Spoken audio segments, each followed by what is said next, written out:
Welcome to the Husky Barbu podcast. It's a Seinfeld podcast, meaning that it's about nothing in particular. Hello everyone, welcome back. The rest of you that stayed along, the rest of you that are gone, my apologies. I'm sorry. This is Ariel Duran, this is Husky Barbu, and again, for the last podcast, I apologize. I was winging it, to say the very least. I'm still getting the hang of this. But this is the process of making a podcast, going through trial and error. I'm not perfect. I'm not a broadcaster. I didn't study this. I'm doing this and learning it on the fly. So my apologies if you weren't invested enough in this past podcast.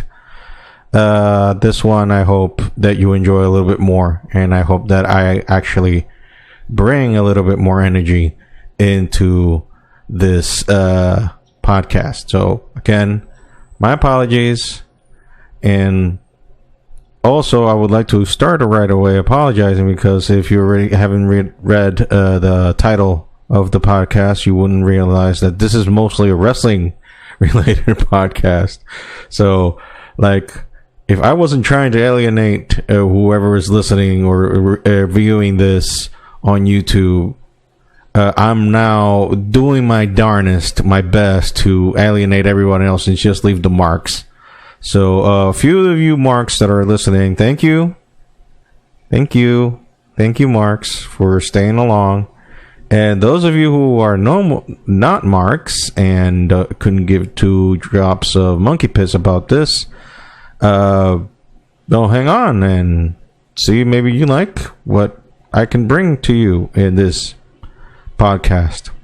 Anyway, this one is going to be mostly a wrestling podcast due to the overwhelming news gate of wrestling news this week.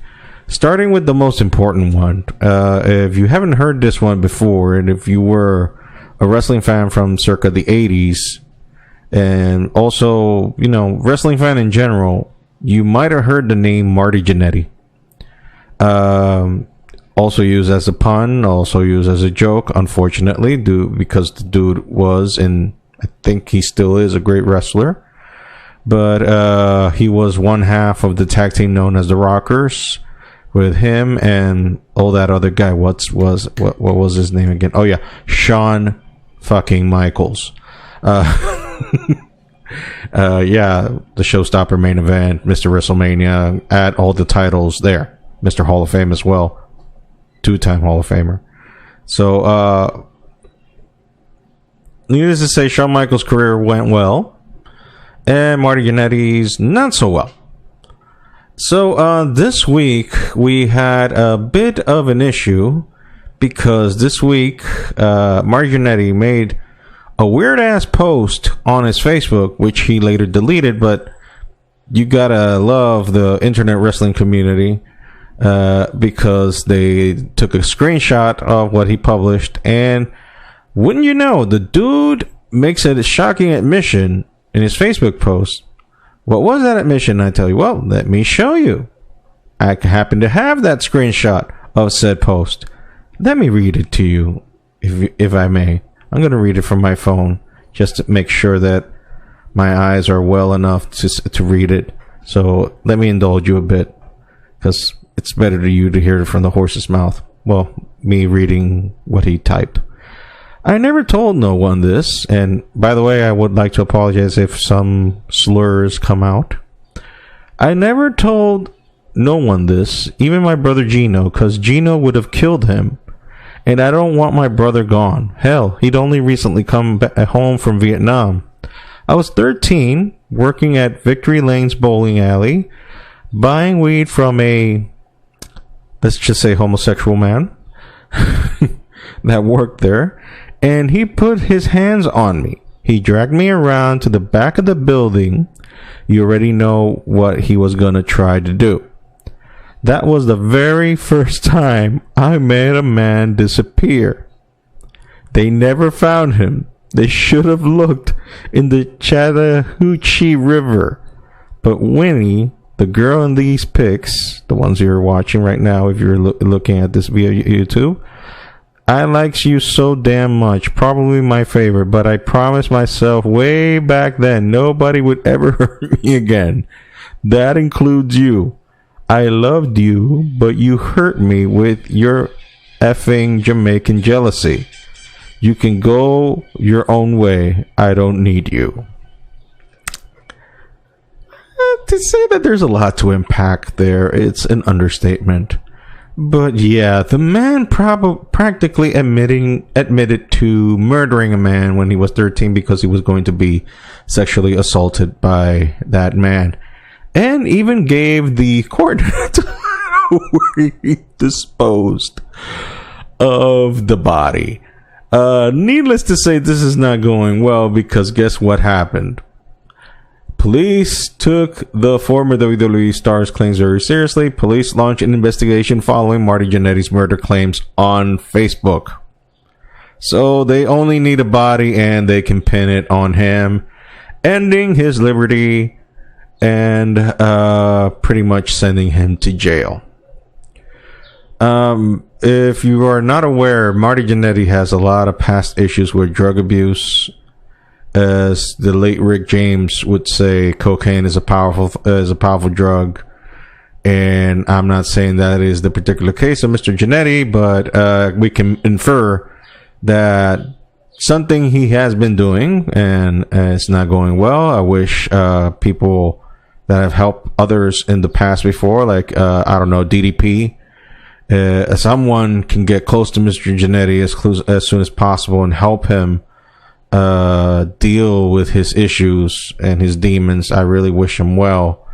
But this is about trying to make people laugh, and I don't mean to make a laugh out of his expense. But what the fuck? Yeah, the internet is undefeated in making memes, okay? So, unfortunately, there we have it. Here's some more memes for you. I'm not going to read them. So those of you who are listening, I'm sorry. I'm not going to give you the audio on these. You just watch it on YouTube. Okay? Okay. Let's continue. So yeah, Raw and SmackDown continue to suck. What else is new? I've said this 1,000 times on previous episodes of the podcast, and I will say it again. I cannot watch Raw or SmackDown. They suck.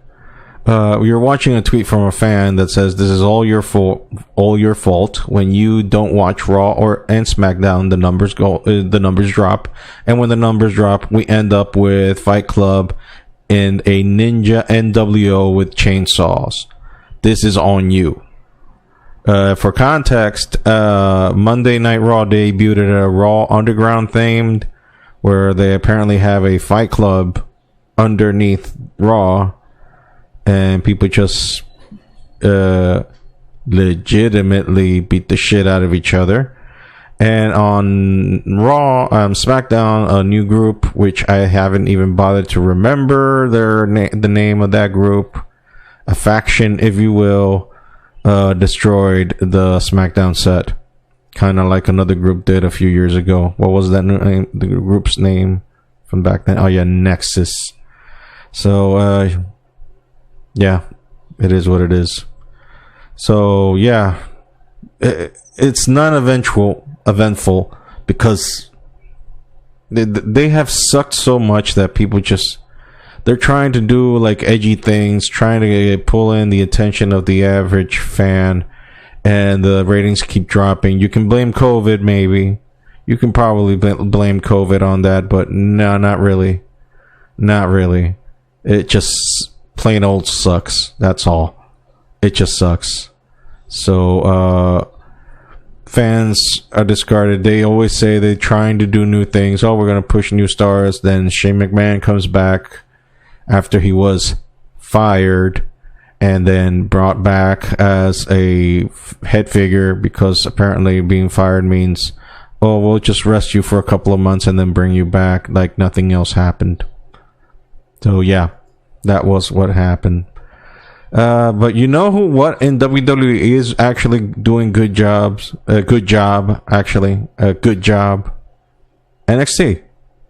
And boy, did they fool me.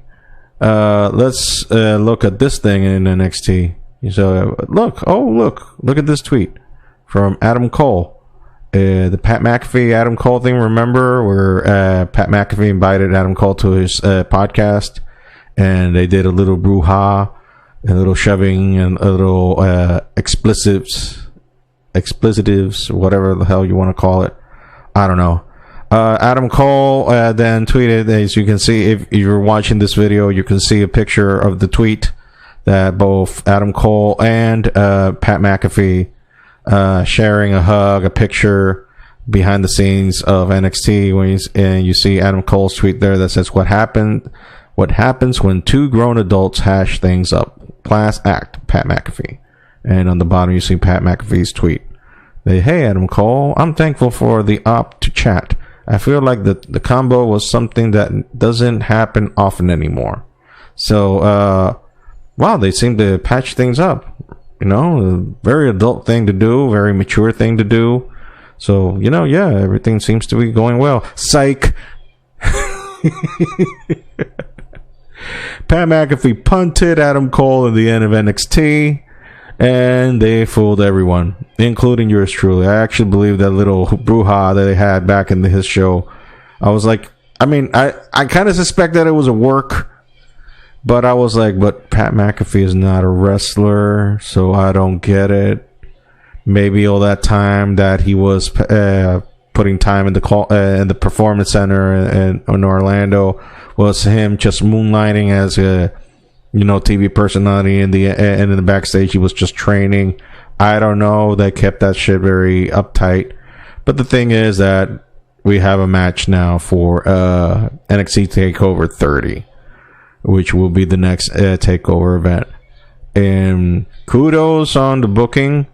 As always, the IWC will not be satisfied. They will always find that little niche to complain about. As example here in this tweet, we have a fan here that said Pat McAfee just punted Adam Cole in the head, and I am invested. Then the next fan in the bottom says, I'm not saying we buried Adam Cole. What I'm saying is Adam Cole is selling for Pat McAfee. Looks like Vince has infiltrated NXT. You know, there's no way to keep everybody happy. There's always going to be people complaining about, oh, well, they should have done this and that and this angle and set it up in the proper way.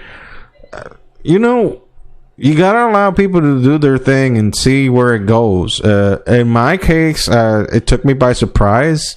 I was genuinely surprised of the angle, so I didn't expect it to go that way. So kudos on WWE, and specifically I would imagine that the head writers here were, you know, Triple H, Shawn Michaels, all the people, Road Dogg, the people that work there.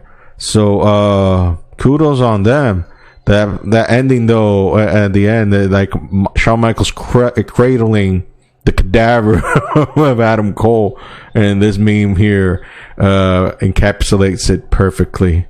So kudos on them. I think it was nicely booked. Let's just hope that the hype now lives up to the match, which I would guarantee 1,000% that's going to be all Adam Cole carrying Mr. McAfee, and probably Mr. McAfee will impress and show some, you know, things that he has been training on the PC, and show that he actually has some in-ring ability. So kudos once again on the NXT crew for booking a good angle.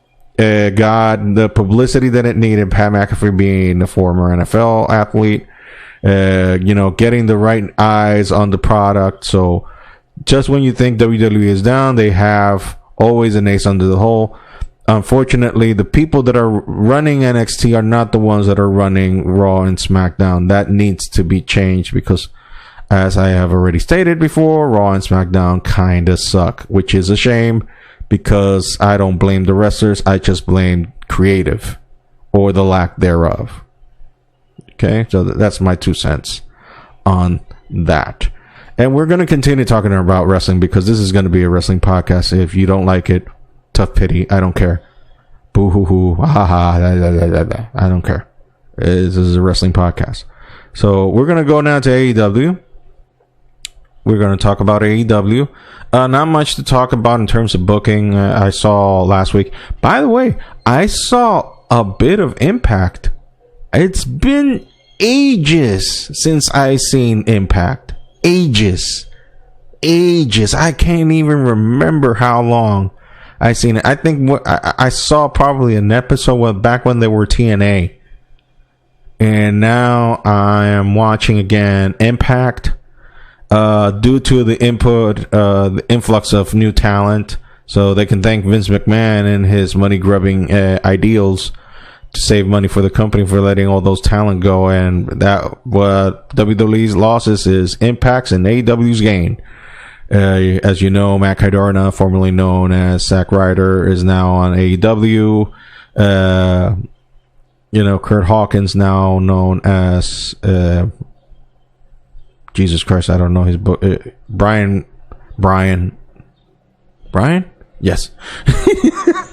It's my fault for not knowing these people's real names. And by the way, as I have to always state it, because since we're in the beautiful DR, we're in the middle of a curfew and people just running around after the curfew is marked. They're just, the little details that we have here on living in this beautiful island. So, I saw Impact. Good. I liked what I saw. Good. For example, that end where Rich Swann was announcing his retirement due to injuries provoked by Eric Young. The entire locker room comes out and gives him, the standing ovation surrounding the ring, pounding on the ring, like to cheer him up at his lowest. They carry him out of the ring like he's a wounded animal. And Rich Swann, when he's up in the ramp, just looks at everybody crying in tears. And then comes Eric Young, pushes him off, grabs the crutches, and blasts his fucking ankle, creating instant heat, leaving. I mean, perfect ending, perfect booking. They're hitting all the cylinders, and they have now the talent to go on and make a great show. So automatically, Impact has become the number 3 show in the U.S. automatically. So kudos on Impact. Kudos for acquiring such great talents. And I hope that they can keep the ball rolling and get Impact growing and make it bigger and better. But we're going to talk about AEW, specifically on Excalibur. Excalibur is part of the announced team in Impact, and he's been missing for a couple of weeks due to some comments that he made using racial slurs back in 2008, 2003, back when he was in PWG, back in those days when he was an active wrestler. And by the way, before you cry wolf and say, well, this stupid cancel culture, I agree with that. But in this particular case, the time that Excalibur was out of action or not seen on TV was by his own request. AEW did not want to take him out. He took himself out. So Excalibur did that just not to bring any hate into AEW. So kudos on him for doing that, for protecting the product which he works on. He didn't have to be reprimanded by the company. He took his ball in a positive light in this situation in particular, and he ran home with it. So kudos on him for doing that. But I'm 100% sure that you find anybody in the public light that hasn't had any problems or hasn't done anything wrong with their lives in the past, and I'm going to tell you that is a bot created by Russia or China or whatever the fuck, because that doesn't exist. Human beings fuck up. That is what we do. That's how we learn. That's how we understand how are we interacting with this planet, we have to fuck up. It is not that it's better that we don't, but we do. All of us do. Fucking up is our business, and business is booming. Just look at the world around us. So, am I excusing his actions? No, but the fact that he took himself out and decided to leave by himself shows that the man, he doesn't stand by those ideas anymore. He doesn't stand by those thoughts anymore. He doesn't think that is cool. He doesn't think that is the way to go. So if you grow as a human being and understand that this is not the way to go, and understand that certain actions in your past was the way to go, and now you understand that, well, that's not who I am anymore. I've grown. I understand that this is wrong. Then that means you have grown as a human being. That means that you understand. But you have to come from somewhere. You have to fuck up in order to understand what's right and what's wrong. So, chill out a little, people. Just chill the fuck out. Just a bit. Just a tiny bit, okay? Alright, so in the last bit of news on wrestling, for today, we're gonna go local. We're gonna go for the Dominican Republic. Like, what? There's wrestling in the Dominican Republic. Well, kinda, I guess. But what I'm gonna talk about is our Dominican hero, Jack Veneno. If you're not aware of Jack Veneno, it's shame on you. You're not a real wrestling fan. But since you don't know, because you don't live here, those of you who don't, I will fill in with a basic. Jack Veneno is our version of El Santo.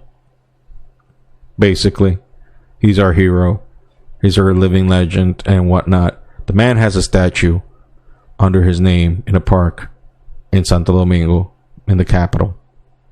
Need I say more? He beat Ric Flair also in 82, I think. So automatically he gets all the cred points in the world. And if you see a picture there, you might not be able to translate the visual there if you're watching.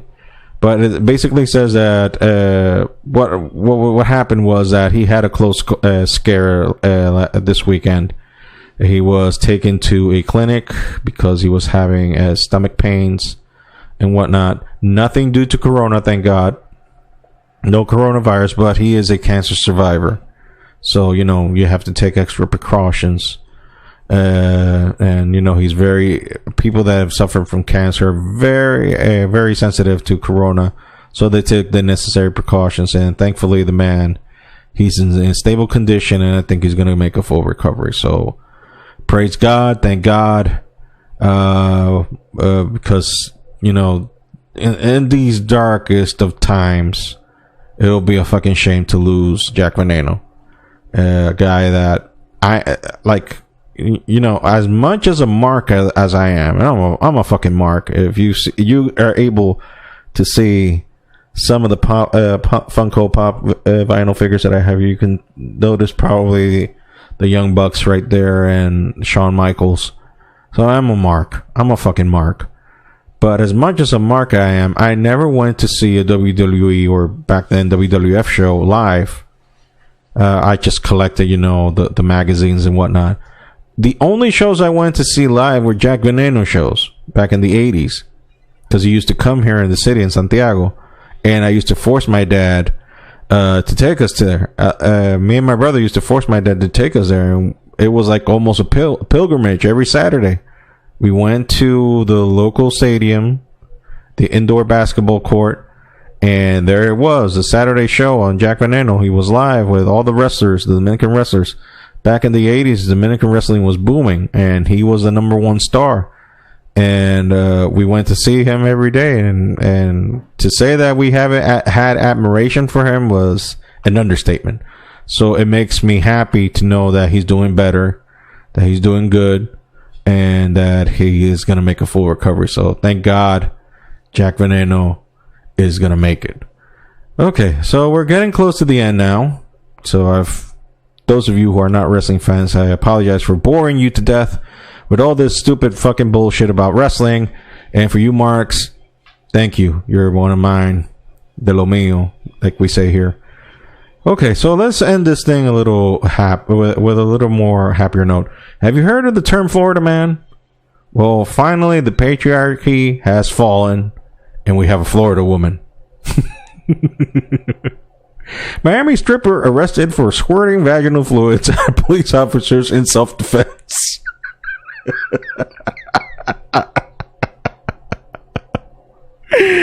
Oh, you gotta love Florida.